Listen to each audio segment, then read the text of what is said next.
이 무소속 한동훈 의원이 한 방송에 출연해서 국민의힘 복당에 대해서 상당한 자신감을 드러냈습니다. 제게 했던 일이 생각나서 불편해하는 분들이 있을 수 있지만 그런 것을 나는 다 잊었다 이렇게 얘기를 한 건데요. 그러면서 나의 복당이 불가능하다는 사람이 없다고 말을 했습니다. 그러면서 또 이런 말도 했거든요. 다른 부산 의원들이 장동혁 노선으로 가려고 하겠냐. 이제는 장강의 흐름을 거스르려는 사람은 없다라고 한 건데요. 자, 신효섭 위원님, 네. 장강의 흐름이 대체 무엇이길래 이 한동훈 의원이 이런 확신을 갖게 된 걸까요? 핵심 한마디로 말씀을 드리면 장동혁 아웃, 한동훈 인이죠. 그러니까 결국 이제 장동혁 대표를 가지고서는 장동혁 대표를 체제를 가지고서는 다음 총선, 그다음에 좀 더 멀리 나가서 다음 대선에서는 결국 보수 세력이 인정할 수 없다. 이 부분이 이번 북갑에서 무소속 한동훈 의원이 장동혁 대표가 자객 공천을 한 국민의힘 후보를 무찌르고서 이기고서 결국은 당선이 됐다. 결국 그렇다면 민심은 장동혁 대표한테 있는 게 아니고 결국 보수를 재편해야 된다는 그런 주장을 하는, 그러니까 한동훈 의원뿐만이 아니고 예. 어쨌든 비장동혁 내지는 반장동혁 세력이 한테 보수가 힘을 실어주고 있다. 이게 지금 한동훈 의원의 주장인 거고요. 결국 그 흐름이 크게 결국 대세로 잡혔다. 결국 장강의 흐름으로 잡혔기 때문에 이 흐름을 누가 거스르겠느냐. 특히 다음 총선에서 당선 가능성을 생각하는 그 국민의힘의 의원들, 특히 부산 지역, 영남 지역의 의원들 같은 경우도 장동혁 대표로는 안 되겠구나. 이런 어떤 흐름 속에 다 인식을 하고 있기 때문에 그 큰 흐름에서 본다면 결국 장동혁 체제는 물러날 수밖에 없다. 그리고 한동훈 의원은 보수 세력의 재편 내지는 보수 세력의 통합 차원에서 국민의힘에 복당할 수밖에 없다. 이게 한동훈 의원의 주장의 핵심으로 보입니다. 결국은 장동혁 대표의 아웃을 얘기한 것이다라고 말씀을 주셨습니다. 한동훈 의원은 전재수 부산시장 당선인과 통화한 사실도 공개를 했습니다. 부산 북구의 발전과 협력을 이야기했다면서 북구를 제대로 발전시키는 방향이라면 누구와도 협조하겠다는 입장을 밝혔는데요. 당연히 김진욱 대변인님, 부산을 발전시키기 위해서는 두 분이 협력을 하셔야 되는데 어떤 협력 할 수 있을까요? 일단 한 분은 국회의원이고 한 분은 광역시장이지 네. 않습니까? 그렇다면 광역시가 발전되기 위해서는 두 가지가 필요한 겁니다. 하나는 그 법안으로서 지금 이제 부산의 어떤 그 불경 이 지역에 대해서 어떻게 발전시킬 것인지, 특히 해양수산법 같은 거 있었지 않습니까? 그런 걸 어떻게 통과시킬 것인가? 그럼 국회에서 하는 거예요. 또 하나는 예산입니다. 예. 예산도 역시 국회의원들이 지역 예산을 정부를 통해서 확보하는 노력을 필요하는 거죠. 그건 물론 지방정부도 같이 노력합니다만 그 부분에서 예산을 심의하는 심의권을 일단 국회가 가지고 있기 때문에 한동훈 의원이 본격적으로 이제 국민의힘 아직 그 복당은 안 했습니다만 국민의힘 의원들과의 활동 보폭을 넓히면서 그렇죠. 국민의힘 의원들을 통해서 특히 지금 18개의 지역구가 부산에 있는데 그중에 18명 모두가 부산의 18개 모든 지역구가 국민의힘 의원들이잖아요. 예. 그렇다면 국민의힘 의원들과 협력해가지고 부산에 많은 예산을 또 확보하는 역할들, 이런 부분들을 하기 위해서는 당연히 국회의원과 현직 부산시장의 협력은 필수적이다. 아마 그런 부분들에 대해서는 노력을 게을리하지 않겠다는 것이고요. 또 하나가 전재수 의원이 출신인 부산 북구 갑에 지금 한동훈 의원이 그렇죠. 지금 이제 가 있는 상황이기 때문에 거기에서 분명하게 부산시장을 하고 있는 전재수 의원과 한동훈 의원이 비교의 대상이 될 수밖에 없어요. 직전에 의원을 했던 전재수 의원은 이렇게 열심히 많은 예산을 따와가지고 지역 발전을 했는데 한동훈 의원은 좀 그런 부분이 좀 약한 거 아니냐? 그것이 국민의힘의 복당이 안 됐기 때문에 그런 거 아니냐? 이런 식의 또 해석들을 나올 수 있는 과정이 있기 때문에 아마도 한동훈 의원이 그 부분에 대해서 전재수 의원 그 시장하고 확실한 협력 관계를 하겠다라는 것, 그리고 전화 통화한 얘기도 먼저 밝히잖아요. 예. 그것은 본인이 지금 이런 활동들을 하고 있다라는 걸 홍보 활동하고 있다, 이렇게 해석해도 될 것 같습니다. 네, 두 사람이 지역구가 같은 만큼 또 비교의 대상이 될 수가 있군요. 네, 한동훈 의원은 같은 인터뷰에서 부산을 위해서 남은 일생을 바치겠다 이런 얘기도 했는데요. 지난 주말에도 부산 주민들과 만났습니다. 멀리 내려오신다고 이거 한 대나 많이 드세요. 네, 엄청 맛있네요. 조금만 더. 아니 우리 한이 다들 아니 조금. 술을 못해서? 네, 아예 술을 못 드시고. 우리 한동훈 국회의원 앞으로 고맙습니다. 잘되기를 우리가 고맙습니다. 네, 저런 자리에서는 술을 한잔 하는 것도 아주 친밀감을 쌓는데 좋을 것 같은데 구재랑 변호사님 아시다시피 다 한동훈 의원이 술을 못하기 때문에 국그릇을 들고 있네요. 그렇죠. 근데 저런 모습으로도 이제 진짜 정치인 다 됐구나 이런 생각이 들어요. 그래요? 왜냐면 예전에 비대위원장 오실 때까지만 하더라도 그 이전에 검사 시절의 얘기들 이런 것들이 어떤 이미지였냐면 오해받을까 봐 경조사도 잘 안 간다. 술자리 엉켜가지고 누구랑 어쨌네 저쨌네 뒷말 나오는 것조차도 네. 원치 않기 때문에 아예 그런 자리 자체를 가지 않는다. 그런 내가 청담동이라고요? 뭐 이런 얘기까지 나왔던 게 그런 맥락이 있었거든요. 근데 네. 이제는 내가 안 먹더라도 내가 즐기기 위한 자리가 아니라 주민을 위해서는 가가지고 나는 국그릇을 들고 짠을 할지언정 술도 따라드리고 이렇게 하는 게 PK를 기반으로 해서 여기 뼈를 묻겠다는 걸 진짜 계속 하루하루 보여주는구나. 지금 이제 많은 정치 전문가들도 이제 그렇게 하잖아요. 정치적인 어떤 지역으로 오세훈은 서울, 뭐 장동혁은 충청, 이제 한동훈은 PK가 됐다. 이렇게 얘기하는데 거기에 확실히 뼈를 묻고 거기를 기반으로 한 정치인으로서 크고자 하는 목적이 확실히 보인다. 그래서 최근에 김영삼 대통령 얘기를 많이 하시는 것 같은데 예. 괴를 같이 한다 생각합니다. 네. 예, 한동훈 의원은 과거 라이브 방송에서 자신의 주량에 대해서 이렇게 설명을 하기도 했었습니다. 약주는 못 하시냐고. 술은 제가 안 받아요. 근데 술을 못 마시는 거에 대해 불만은 없는데 술을 좀 다음 태어나면 술을 좀 할 수 있었으면 좀 인생이 조금 더 좀 다채롭지 않을까? 이런 아쉬움은 있어요.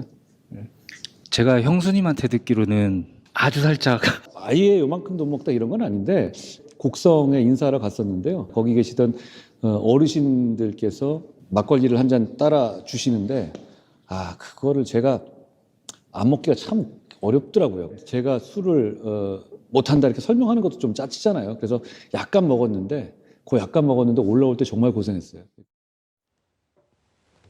네, 술을 아예 안 먹는 건 아니군요.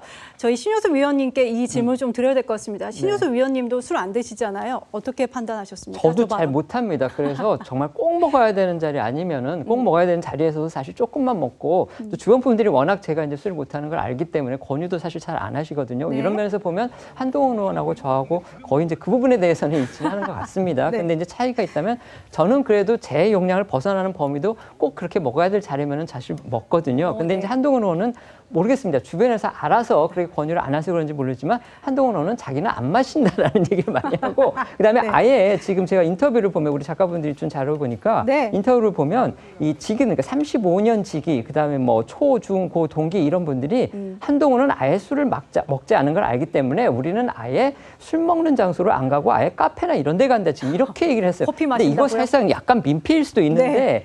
얼마나 한동훈 의원의 성질이 고약해서 그럴까요? 아니면은 한동훈 의원을 존중해줘서 그런지는 모르겠지만 네. 주변 사람들이 다 알아서 한동훈 의원이 불편한 자리를 가지 않아도 될 수 있도록 이렇게 배려를 하는 것 같아요. 그러니까 주변 분들이 굉장히 한동훈 의원을 이제 뭐랄까 존중해주는 그런 부분은 좋은데 한동훈 의원 본인도 속은 사실 불편할 수도 있을 겁니다. 아유 네. 그래도 내가 좀 가서 어울려주는 게 좋은데 또 내가 좀 하면 좋겠는데 하지만 또 체력이 안 받쳐주고 그다음에 어떤 몸이 잘 안 받쳐줬을 네. 때 결국은 그 부분에서 다른 분들이 오히려 자기를 배려해주는 그런 상황에 대해서 상당히 미안함도 있지 않았을까. 저는 사실 그랬거든요. 그러니까 네. 아마 그런 부분에서는 한동훈 의원도 상당한 미안함을 가지고 있지 않을까 그렇게 추측을 해봅니다. 네, 미안함이 있어서 저 어르신이 주신 막걸리를 끝내 그래도 먹었던 것 같습니다. 그럼에도 불구하고 한동훈 의원이 주민들과의 술자리를 마다하지 않는 이유는 뭘까요? 이런 분석이 나옵니다. 선거 끝나고 나서 전화가 왔거든요. 전화가 같이 통화를 했는데 내가 이제 그렇게 물어봤거든요. 계속 여기 계시다가 주말에는 내려가시는 겁니까? 그랬더니 아니요, 저는 거기 계속 있을 건데요. 일 있을 때만 올라오고 그냥 거기 있겠다. 거기서 더 활동을 범위를 넓히고 있더라고요. 이거 광안리 같은 데서 쇼츠 찍고 이러고 있더라고요. 이쪽을 내가 먹겠다는 얘기거든요. 그러니까 그런 게 더 중요한 거지. 승부는 어디서 이루어지느냐? 표면에서 이루어지는 게 아니라 물 밑에서 이루어지는 겁니다. 물 밑에서. 네, 표면이 아닌 물밑 승부가 중요하다는 분석인데 최창열 교수님, 한동훈 의원이 술잔 대신에 국그릇이라도 부딪히는 이유가 있겠죠? 국그릇 말고 그냥 물이나 사이다 따르는 게 더 좋았을 것 같아요. 그래요? 그래서 너무 어색해 보여요. 제가 술에 대해서는 좀 나름대로 일가견이 있는데. 최창현 교수님은 또 술을 좋아하시는 그런데 분이니까. 아까 그 얘기 나와서 좀 지나간 얘기입니다만 제 친구들이 저거만 아예 막걸리 집으로 가요. 전 막걸리만 먹거든요. 예? 뭐 아주 그 예외적인 경우가 아니면 이제 과거에는 소맥 많이 먹었는데 뭐 고기까지 하고요 어쨌든 간에. 네. 그래서 이 의원들은 말이죠 기본적으로 지역구의 바탕은 둬야 돼요.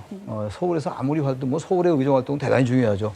국회의원이라는 건 지역 대표이기도 합니다만 국가의 대표고 국민의 대표이기 때문에 중앙 정치가 1차적으로 중요합니다만 그 권력은 지역에서 나오는 거거든요. 지역에서 중앙에서 아무리 의정 활동 잘하고 전체적인 이미지가 좋다 하더라도 인지도가 높아도 말이죠.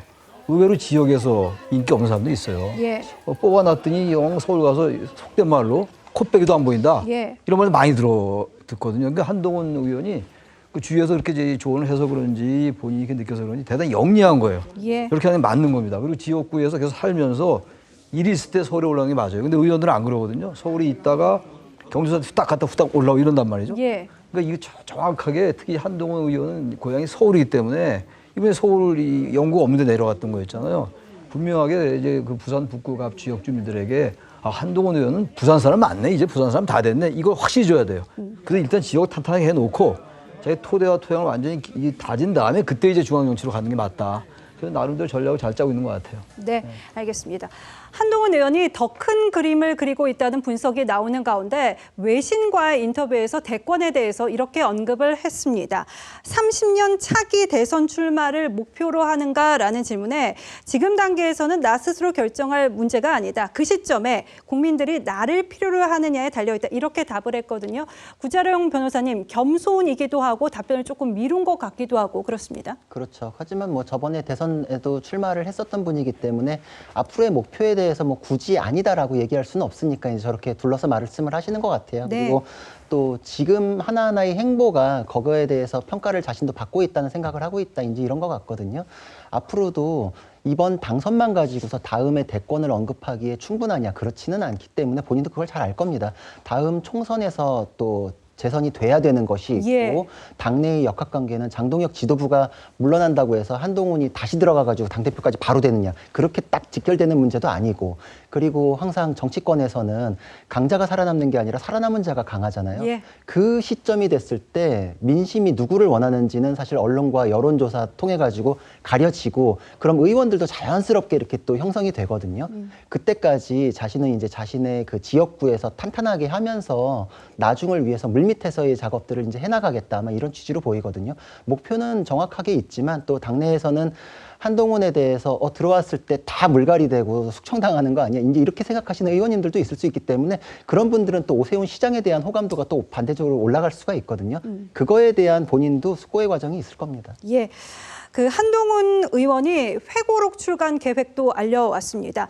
지난해 이 비상계엄 당시 경험을 기록한 첫 번째 회고록에 이어서 이번에 두 번째 회고록인데 한동훈 의원이 검사 시절부터 20년 가까이 관여한 론스타 외환카드 주가 조작 사건 관련 내용이 실린다고 합니다. 신효섭 의원님, 네. 그 정치인 한동훈이 아닌 검사 한동훈의 기록을 두 번째 회고록으로 내놨네요. 네. 한동훈 의원 같은 경우에는 근데 지금 정치를 마감하는 분이 아닌데 왜 벌써부터 이렇게 회고록이라는 걸 두 번이나 내는지 예. 제가 그 부분을 좀 궁금하기는 한데 그렇다면 왜 이번에는 두 번째를 검사, 그러니까 첫 번째 같은 경우는 12.3 비상계엄 당시에 당시 국민의힘 당대표로서 겪은 일을 담아서 출간을 했었죠. 예. 그 제목이 국민이 먼저입니다. 이거였습니다. 이건 어떻게 보면은 이제 정치 출사표 같은 그런 재보선 이런 거를 겨냥을 해서 한 거였고요. 그다음에 이번에 내는 것 같은 경우는 이제 검사 시절에 자기가 했던 겪었던 일인데 주로 이제 론스타 외환카드 주가 조작 사건 수사, 그다음에 그 이후에 법무부 장관 시절에 그 ICSID 그러니까 국제투자분쟁해결센터에서 판정 취소 신청한 과정 뭐 이런 일련의 과정을 담는다고 합니다. 예. 그런데 정치적으로 본다면 사실 한동훈 의원한테 검사라는 거는 물론 본인은 명예라고 생각을 하겠지만 예. 객관적으로 봤을 때는 이게 큰 굴레이자 정치적인 부담이 될 수도 있습니다. 왜 그러냐면 이제 검사 한동훈은 굉장히 일을 잘 잘했다 이런 평가는 받고 있지만 검사 한동훈한테 조사를 받았거나 그 수사를 받았던 사람들은 정말 진저리를 칩니다. 그만큼 한동훈 검사에 대한 이미지가 꼭 좋기만 한 건 아닙니다. 그렇기 때문에 이 한동훈 의원으로서는 검사에 관한 부분과 관련해서 본인의 어떤 궁극적인 목표인 대권을 향해 가려면 그 검사로서의 명예로운 부분을 잘 지켜나가는 부분이 필요할 겁니다. 그렇기 때문에 그런 검사에 관한 부분에 대해서 뭔가 책을 내는 것은 필요하다고 볼 수가 있는데 근데 본인이 생각하기에 그 검사 시절부터 가장 명예스럽고 그다음에 그 이후에 법무부 장관으로서 그 아까 말씀드렸던 이 판정 취소 신청 또 그걸 이겨내는 그런 부분까지는 굉장히 본인이 자랑스러운 부분이라고 생각을 할 겁니다. 예. 그렇기 때문에 이 론스타 부분을 집중적으로 다루는 그런 책을 내므로 해서 내가 검사 시절에 이런 식의 명예론 또 국가를 위해서 큰 일을 했다, 기여를 했다 이런 부분을 뭔가 좀 홍보를 하는 그런 수단으로서 이번 회고록 출간을 생각하는 거 아닌가 그런 생각이 듭니다. 이 한 의원이 추천사에 미국 로널드 레이건 전 대통령을 언급을 했거든요. 최창렬 교수님, 이거는 어떻게 보십니까? 그 한 의원이 레이건 대통령을 갖다가 롤모델로 삼은 것 아니냐라는 얘기도 나오고 있거든요. 레이건 대통령은 그 배우 출신 잘생긴 대통령이잖아요. 그리고 보수의 상징이고 예. 그 80년대 그 이제 냉전 시대에 상당히 이 영국의 대처수상, 대처수상과 미국의 레이건 대통령이 그 시대에 이제 신자유주의라는 게 이제 서서히 세계를 휩쓸기 시작하는 그런 이제 상징적인 인물이에요. 예. 그 한동훈 의원이 생각하는 건 분명한 것 같습니다. 보수의 재건. 보수가 지금처럼 완전히 보수의 외필을 쓴 저런 정당 말고 극우에 완전히 편승해가지고 말이죠. 극우론자들, 부정선거론자들에게 뭔가 자꾸 이제 실려가면서 자신의 그 기득권을 연명하려 하는 그런 부분들 강하게 이제 배제하면서 예. 레이건처럼 보수의 상징이 되겠다. 보수의 전통 이런 것들 권위를 살려나가겠다. 그런 것들을 아마 상징적으로 보여주려 하는 것이 아닌가 그렇게 생각합니다.